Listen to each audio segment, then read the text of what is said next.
নবী ঈসা আলাইহিস সালাম ইসলামের গুরুত্বপূর্ণ নবীদের একজন। তিনি আল্লাহর একজন প্রেরিত নবী এবং কুরআন ও হাদিসে তার জীবন সম্পর্কে বিস্তারিত বর্ণনা পাওয়া যায়।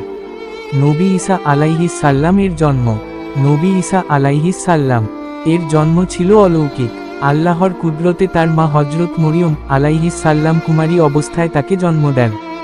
কুরআনের ভাষ্যমতে ফেরেশতা জিবরাইল আলাইহিস সাল্লাম মরিয়ম আলাইহিস সাল্লামকে জানিয়ে দেন যে আল্লাহ তাকে এক পবিত্র সন্তান দান করবেন। সূরা মারিয়াম।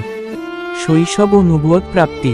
নবী ঈসা আলাইহিস সাল্লাম জন্মের পরেই অলৌকিকভাবে কথা বলতে সক্ষম হন এবং তার নবুয়তের ঘোষণা দেন। সূরা মারিয়াম। তিনি ছোটবেলা থেকেই জ্ঞানী ও প্রজ্ঞাবান ছিলেন এবং আল্লাহ তাকে ইনজিল বাইবেল কিতাব দান করেন।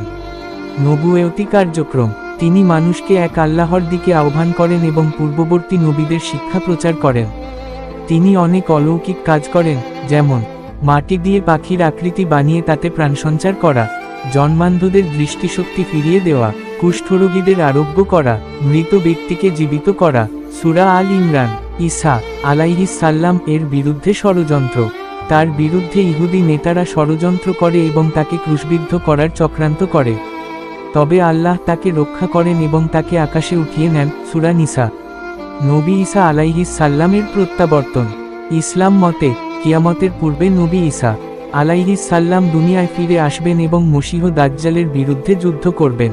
এরপর তিনি ইসলামের শাসন প্রতিষ্ঠা করবেন এবং ন্যায়বিচার কায়েম করবেন। উপসংহার: নবী ঈসা আলাইহিস সাল্লাম ইসলামের একজন সম্মানিত নবী। তিনি মানুষকে সত্য পথে আহ্বান করেছেন এবং তার জীবন আমাদের জন্য এক মহান শিক্ষার উৎস।